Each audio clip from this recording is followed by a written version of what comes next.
প্রিয় শিক্ষার্থী বন্ধুরা, আসসালামু আলাইকুম। চট্টগ্রাম অনলাইন স্কুলের পক্ষ থেকে সবাইকে স্বাগত জানাচ্ছি। আমি ইসমাত ফারজান। আশা করছি সবাই ভালো আছো, পরিবারের সাথে নিরাপদে আছো এবং অবশ্যই ঘরেই আছো। আজকে আমি এসেছি পঞ্চম শ্রেণীর শিক্ষার্থী বন্ধুদের জন্য বাংলার ক্লাস নিয়ে। তাহলে পঞ্চম শ্রেণীর শিক্ষার্থী বন্ধুরা বই এবং খাতা কলম নিয়ে বসে পড়ো। চলো আমরা আমাদের আজকের ক্লাস শুরু করি। বন্ধুরা, গত ক্লাসে আমরা স্মরণীয় যারা চিরদিন এই পাঠটি শুরু করেছিলাম। যারা বাড়ির কাজগুলো করেছিলেন সবাইকে অনেক অনেক ধন্যবাদ।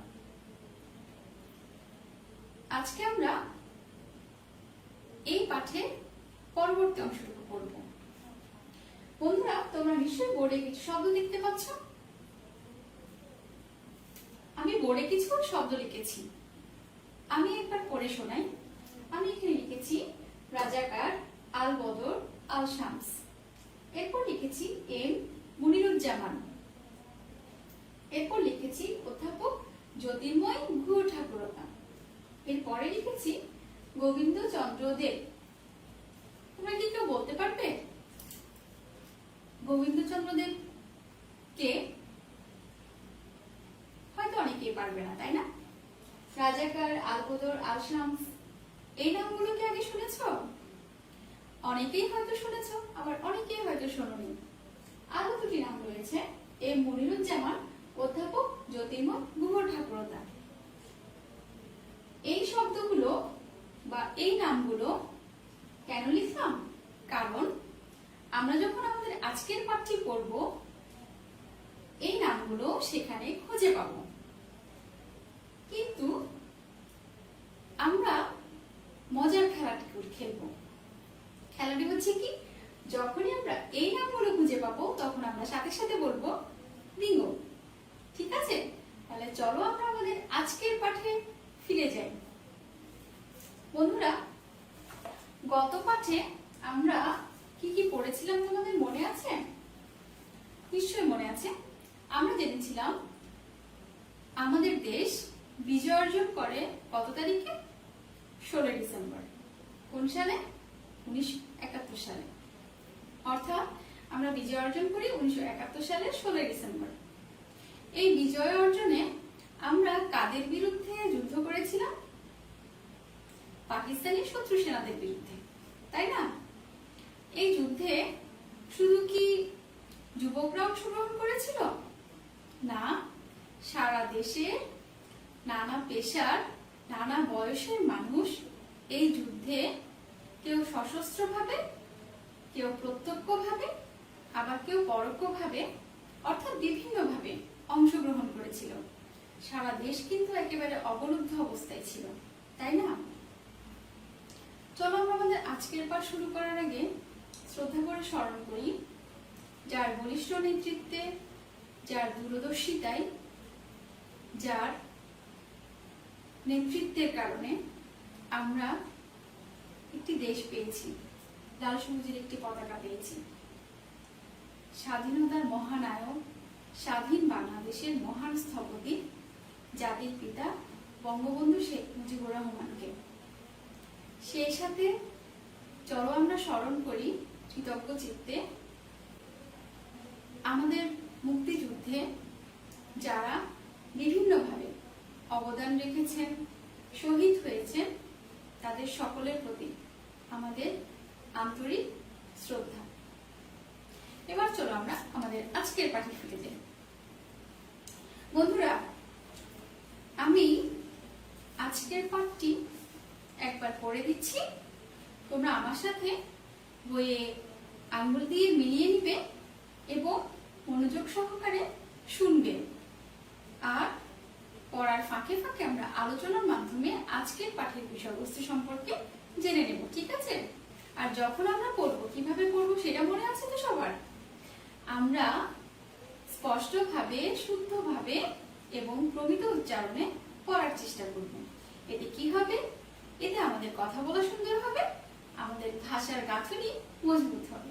তাহলে চলো আমি পড়া শুরু করছি, তোমরা বইয়ে আঙুল দিয়ে মিলিয়ে নাও এবং এই শব্দগুলো কখন আমরা পাচ্ছি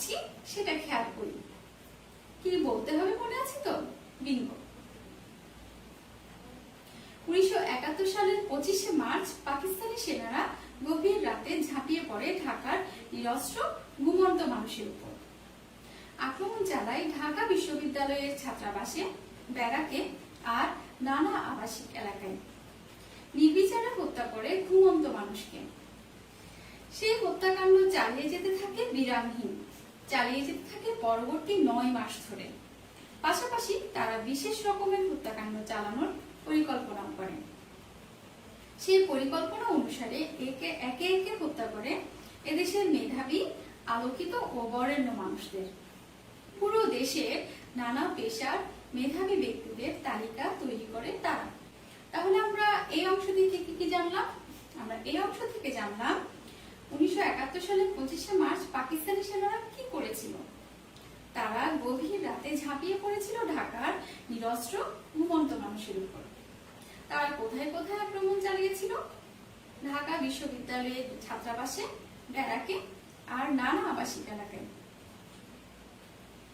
এই হত্যাকাণ্ড তারা কতদিন পর্যন্ত চালিয়ে যায়? পরবর্তী ৯ মাস পর্যন্ত, অর্থাৎ মার্চ থেকে শুরু করে একেবারে 16 ডিসেম্বর আমাদের বিজয় অর্জনের পূর্ব মুহূর্ত পর্যন্ত তারা কিন্তু এই হত্যাকাণ্ড চালিয়ে যায়। তারা কাদের হত্যা করার পরিকল্পনা নিয়েছিল? এদেশের আলোকিত, মেধাবী ও বরেণ্য ব্যক্তিদের। এবার চল আমরা পরের অংশে যাই। হত্যা পরিকল্পনা কার্যকর করার জন্য পাকিস্তানিরা গড়ে তোলে রাজাকার, আল-বদর, আল-শামস বাহিনী, বিঙ্গো। আমরা প্রথমে যে শব্দগুলো ছিল সেগুলো পেয়েছি, তাই না? রাজাকার, আল-বদর ও আল-শামস বাহিনী। তাহলে তারা কারা? পাকিস্তানিদের সহযোগিতা করার জন্য এদেশের যে সকল দেশদ্রোহী মানুষ পাকিস্তানিদের সাথে হাত মিলিয়েছিল তাদের নিয়ে গড়ে ওঠা দলগুলো ছিল রাজাকার, আল-বদর ও আল-শামস বাহিনী। পাষণ্ড কিছু লোকজন যোগ দেয় ওই সব বাহিনীতে। তারা পাকিস্তানি সেনাদের ওই হত্যা পরিকল্পনায় সহযোগিতা করে। তাহলে রাজাকার, আল-বদর এবং আল-শামস বাহিনী তারা কি করত? তারা পাকিস্তানি সেনাদের আমাদের দেশের বিভিন্ন মানুষকে হত্যা পরিকল্পনায় সহযোগিতা করত। এরপর 25শে মার্চের মধ্যরাতে শহীদ হন ঢাকা বিশ্ববিদ্যালয়ের মনসী শিক্ষক এম মুনিরুজ্জামান, অধ্যাপক জ্যোতির্ময় গুহ ঠাকুরতা, ডক্টর গোবিন্দ চন্দ্র দেব। শ্রীবিঙ্গ একসাথে থেকে। এম মুনিরুজ্জামান তিনি কে ছিলেন? ঢাকা বিশ্ববিদ্যালয়ের শিক্ষক। অধ্যাপক জ্যোতির্ময় গুহ ঠাকুরতা আর কে ছিলেন? ডক্টর গোবিন্দ চন্দ্র দেব। আমরা কি পেয়েছি? হ্যাঁ পেয়েছি। আমরা পেলাম এম মুনিরুজ্জামান কে ছিলেন? ঢাকা বিশ্ববিদ্যালয়ের শিক্ষক ছিলেন। আর কে কে ছিলেন? অধ্যাপক জ্যোতির্ময় গুহ ঠাকুরতা, ডক্টর গোবিন্দচন্দ্র দেব। পাকিস্তানি সেনারা সেই রাতে ঢাকা বিশ্ববিদ্যালয়ের ছাত্রাবাসগুলোতে শুধু আক্রমণ চালায়নি, হানা দিয়ে তারা শিক্ষকদের বাড়িতে বাড়িতেও। বিজ্ঞানের শিক্ষক ছিলেন এম মুনিরুজ্জামান। প্রচন্ড গোলাগুলির শব্দ শুনে তিনি পবিত্র কোরআন পড়া শুরু করেন। এই কোরআন পাঠরত মানুষটিকে টেনে হিঁচড়ে নিচে নামায় পাকিস্তানি সেনারা। একই বাড়ির নিচতলায় থাকতেন অধ্যাপক জ্যোতির্ময় গুহ ঠাকুরতা, ইংরেজি সাহিত্যের খ্যাতিমান শিক্ষক। তাকেও শত্রু সেনারা টেনে হিঁচড়ে বের করে আনে। তারপর এই দুই শিক্ষককে গুলি করে হত্যা করে। এই বাড়ির খুব কাছে এক বাসায় থাকতেন অধ্যাপক গোবিন্দচন্দ্র দেব। দর্শন শাস্ত্রের যশস্বী শিক্ষক ছিলেন তিনি। মানুষ হিসেবে ছিলেন খুব সহজ সরল আর নিরহংকার। ওই একই রাতে তাকেও হত্যা করে তারা। হত্যা করে আরো কয়েকজন শিক্ষককে। তাহলে আমরা এখান থেকে কি কি জানলাম? পাকিস্তানি সেনারা শুধু যে বিশ্ববিদ্যালয়ের ছাত্রাবাসগুলোতে আক্রমণ চালিয়েছে তা কিন্তু নয়, শিক্ষকদের বাড়িতেও আক্রমণ চালিয়েছিলেন। এখানে আমরা যে নামগুলো পেয়েছি, এম মুনিরুজ্জামান তিনি কে ছিলেন? তিনি ছিলেন বিজ্ঞানের শিক্ষক। অধ্যাপক জ্যোতির্ময় গুহ ঠাকুরতা তিনি কোন বিষয়ের শিক্ষক ছিলেন? ইংরেজি বিষয়ের খ্যাতিমান শিক্ষক। গোবিন্দচন্দ্র দেব তিনি কে ছিলেন? দর্শন শাস্ত্রের যশস্বী শিক্ষক। আর গোবিন্দচন্দ্র দেব মানুষ হিসেবে তিনি কেমন ছিলেন? মানুষ হিসেবে তিনি ছিলেন খুবই সহজ সরল আর নিরহংকার। বন্ধুরা, আমরা এখান থেকে আরো জানলাম যখন প্রচন্ড গোলাগুলির শব্দ হয় তখন অধ্যাপক এম মুনিরুজ্জামান কি করেছিলেন? তিনি পবিত্র কোরআন পড়া শুরু করেন। আর পাকিস্তানি সেনারা তাকে কিভাবে নিচে নামিয়ে নিয়ে আসে? পাকিস্তানি সেনারা এই কোরআন পাঠরত মানুষটিকে টেনে হিচড়ে নিচে নামিয়ে নিয়ে আসে। তার সাথে আর কাকে হত্যা করে? তার সাথে আরো হত্যা করে অধ্যাপক জ্যোতির্ময় গুহ ঠাকুরতাকে। তিনি কে ছিলেন? ইংরেজি বিষয়ের শিক্ষক ছিলেন। তাহলে বন্ধুরা, আমরা এখান থেকে যে তথ্যগুলো জানলাম সেগুলো হচ্ছে বিজ্ঞানের শিক্ষক কে ছিলেন? এম মনিরুজ্জামান। ইংরেজি সাহিত্যের কে শিক্ষক ছিলেন? অধ্যাপক জ্যোতির্ময় গুহ ঠাকুরতা। এবং দর্শন শাস্ত্রের শিক্ষক ছিলেন গোবিন্দচন্দ্র দেব। তাদেরকে কিভাবে হত্যা করা হয়? বাসা থেকে নিয়ে এসে। বন্ধুরা, চলো তাহলে আমরা এবার এখান থেকে কিছু যুক্ত বর্ণ খুঁজে বের করি। এই পাঠে তোমরা নিশ্চয়ই অনেকগুলো যুক্ত বর্ণ দেখতে পাচ্ছ। যুক্ত বর্ণগুলো খুঁজে নেই। আমি এখানে একটি যুক্ত বর্ণ দেখতে পাচ্ছি, সেটি হলো এই যুক্ত বর্ণটি। তোমরা কি এই বর্ণটি কোন শব্দে আছে সেটি বলতে পারবে? এই যুক্ত বর্ণটি কিন্তু শুধুমাত্র একটি নয়, কয়েকটি শব্দে রয়েছে। দেখি কে কে খুঁজে পাই এই যুক্ত বর্ণটি কোন কোন শব্দগুলোতে রয়েছে। এই ফাঁকে চলো আমরা এই যুক্ত বর্ণটি প্রথমে ভেঙে লিখি। এই যুক্ত বর্ণতে যে দুটি বর্ণ রয়েছে সেটি হলো এই দুটি, মূর্ধন্য ন এবং ড। এরপর আমরা এই যুক্ত বর্ণটি ব্যবহার করে চলো আরেকটি শব্দ তৈরি করি। কি হতে পারে? তোমরা নিশ্চয়ই অনেকগুলো শব্দ খুঁজে পাচ্ছ। একটি শব্দ আমি লিখলাম, প্রচন্ড। এবার চলো আমরা এই শব্দ দিয়ে একটি বাক্য তৈরি করি। প্রচন্ড শব্দ দিয়ে তোমরা একটি বাক্য বলতে পারবে? নিশ্চয়ই অনেকে পারবে। একটি বাক্য আমি লিখি, আজ প্রচন্ড গরম পড়ছে। আজ প্রচন্ড গরম পড়ছে, তাই না?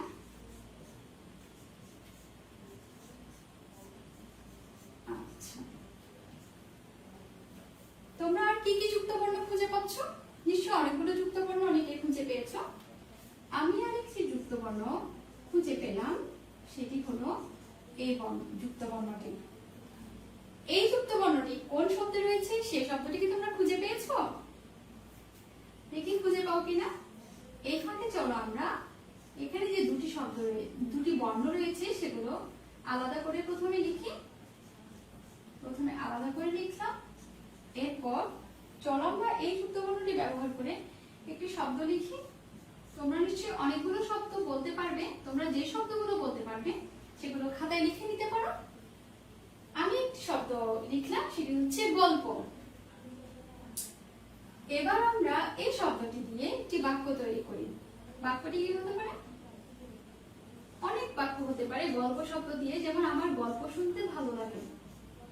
আমার গল্প শুনতে ভালো লাগে। তোমরা নিশ্চয়ই এই শব্দটি দিয়ে অনেকগুলো বাক্য তৈরি করতে পারবে। একটি বাক্য আমি লিখলাম, তোমরা নিশ্চয়ই আমার সাথে লিখে নিচ্ছ। এই শব্দটি দিয়ে আমরা একটি বাক্য লিখলাম। এমন আরো অনেকগুলো যুক্ত বর্ণ আমাদের পাঠে রয়েছে। বন্ধুরা, তোমরা সেই যুক্ত বর্ণগুলো খুঁজে বের করবে। যুক্ত বর্ণগুলো খুঁজে বের করে সেগুলো প্রথমে ভেঙে লিখবে। এরপর যুক্ত বর্ণগুলো ব্যবহার করে নতুন একটি করে শব্দ তৈরি করবে এবং সেই শব্দটি ব্যবহার করে একটি করে বাক্য তৈরি করবে। মনে থাকবে তো? তোমরা নিশ্চয়ই আমার সাথে লিখে নিয়েছো। এবার চলো আমরা পাঠ থেকে কিছু নতুন শব্দ খুঁজে বের করি। চলো আমরা এমন কিছু শব্দ খুঁজে বের করি যেগুলো অর্থগুলো দিয়ে আমরা এক কথায় প্রকাশ হিসেবেও ব্যবহার করতে পারবো। তোমরা নিশ্চয়ই অনেকগুলো শব্দ এই পাঠে খুঁজে পাচ্ছ, এমন কিছু শব্দ আমি তোমাদের জন্য তৈরি করে নিয়েছি, সেগুলো তোমাদের দেখাই। যে শব্দগুলোকে ব্যবহার করে আমরা এক কথায় প্রকাশও করতে পারবো, এমন কিছু শব্দ আমি পাঠ থেকে খুঁজে নিয়েছি তোমাদের জন্য। তোমরা নিশ্চয়ই আরো অনেকগুলো শব্দ খুঁজে পাবে। চলো আমি একবার পড়ে দিচ্ছি। আমি প্রথমে পেয়েছি নির্বিচারে। এই শব্দের অর্থ হচ্ছে বিচার বিবেচনা ছাড়া। নির্বিচারে, বিচার বিবেচনা ছাড়া। মেধাবী, মেধা আছে এমন। বরেণ্য, বরণ করার যোগ্য। মনস্বী, যার মন অনেক উদার। যশস্বী, যশ বা খ্যাতি আছে যার। নিরহংকার, অহংকার নেই এমন। শহীদ, সত্য ও ন্যায়ের জন্য যিনি জীবন দেন। আমাদেরকে যদি শব্দটি দেওয়া হয়, পাশে আমরা অর্থটি বলতে পারবো বা লিখতে পারবো, এবং আমাদেরকে যদি বাক্যটি দেওয়া হয় তাহলে পাশে আমরা এক কথায় প্রকাশ করে এই শব্দগুলো লিখতে পারবো। এখন নিশ্চয়ই আমরা সবাই লিখতে পারবো, তাই না বন্ধুরা? তোমরা নিশ্চয়ই এই শব্দ এবং পাশের অর্থগুলো লিখে নিয়েছো। তাহলে এগুলোকে আমরা শব্দার্থ ছাড়া আর কি হিসেবে ব্যবহার করতে পারি? এক কথায় প্রকাশ হিসেবে। তোমরা নিশ্চয়ই লিখে নিয়েছো। এবার আবার একটু বইয়ের পাঠে ফিরে যাই। বন্ধুরা, আমাদের ছবির নিচে যে অনুচ্ছেদটি, সেটি ভালোভাবে আরেকবার পড়ো। পড়ে এখন যেটা করতে হবে সেটা হচ্ছে এই অংশটুকু পড়ে 5টি প্রশ্ন তৈরি করতে হবে। প্রশ্ন তৈরি করতে আমাদের কোন কোন শব্দগুলো ব্যবহার করতে হবে? প্রশ্ন তৈরি করতে আমাদের ব্যবহার করতে হবে কে, কি, কখন,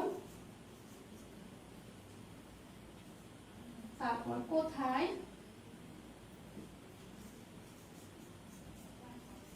কে, কি, কখন, কোথায়, কিভাবে, কেন, এই শব্দগুলো ব্যবহার করে প্রশ্ন তৈরি করতে হবে। তোমরা একটু চেষ্টা করলে নিশ্চয়ই পারবে। তোমাদের জন্য এই অনুচ্ছেদটির উপর 5টি প্রশ্ন আমি তৈরি করে নিয়েছি। 6 নং ক্রমিকে যে প্রশ্নটা থাকে, প্রদত্ত অনুচ্ছেদটি পড়ে 5টি প্রশ্ন তৈরি করো। সেই 6 নং ক্রমিকে উপযোগী করে এই প্রশ্নগুলো তৈরি করেছি। তোমরা চেষ্টা করবে এমন আরো অনেকগুলো প্রশ্ন তৈরি করতে পারবে।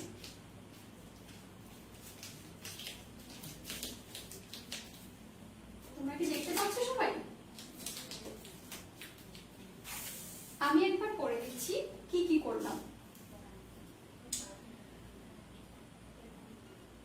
প্রথমে দিয়েছি এম মুনিরুজ্জামান কোন বিষয়ের শিক্ষক ছিলেন। এখানে কোন শব্দটি ব্যবহার করা হয়েছে? এম মুনিরুজ্জামানকে কিভাবে নিচে নামানো হয়, কিভাবে ব্যবহার করা হয়েছে। পাকিস্তানি সেনারা কোথায় হানা দেয়, কোথায় শব্দটি ব্যবহার করা হয়েছে। ইংরেজি সাহিত্যের খ্যাতিমান শিক্ষক কে ছিলেন, এখানে কি ব্যবহার করা হয়েছে? কে। পাকিস্তানি সেনারা কখন ঢাকা বিশ্ববিদ্যালয়ের ছাত্রাবাসগুলোতে আক্রমণ চালায়, এখানে কখন। এবং প্রতিটি শব্দই কিন্তু একবার করে ব্যবহার করা হয়েছে, কোনো শব্দ দুবার ব্যবহার করা হয়নি। তোমরা নিশ্চয়ই দেখতে পাচ্ছ। আর আমরা যদি অনুচ্ছেদগুলো ভালোভাবে পড়ি তাহলে 8 নং ক্রমিকে আমাদের যে প্রশ্নটি থাকে, যদি বা বিরাম চিহ্নের ব্যবহার, আমরা সেটিও লিখতে পারবো। তাহলে এখন নিশ্চয়ই তোমরা সবাই পারবে। তোমরা নিশ্চয়ই লিখে নিয়েছো। এবার তাহলে চলো আমাদের বাড়ির কাজ করে নেই। আমাদের বাড়ির কাজ কি হবে? বাড়ির কাজ থাকবে অনুচ্ছেদটি ভালোভাবে পড়ে 3টি প্রশ্ন তৈরি করা। অনুচ্ছেদটি ভালোভাবে পড়ে 3টি প্রশ্ন তৈরি করা, 3টি প্রশ্নের উত্তর লেখা। নিচে প্রশ্নগুলোর উত্তর লেখো।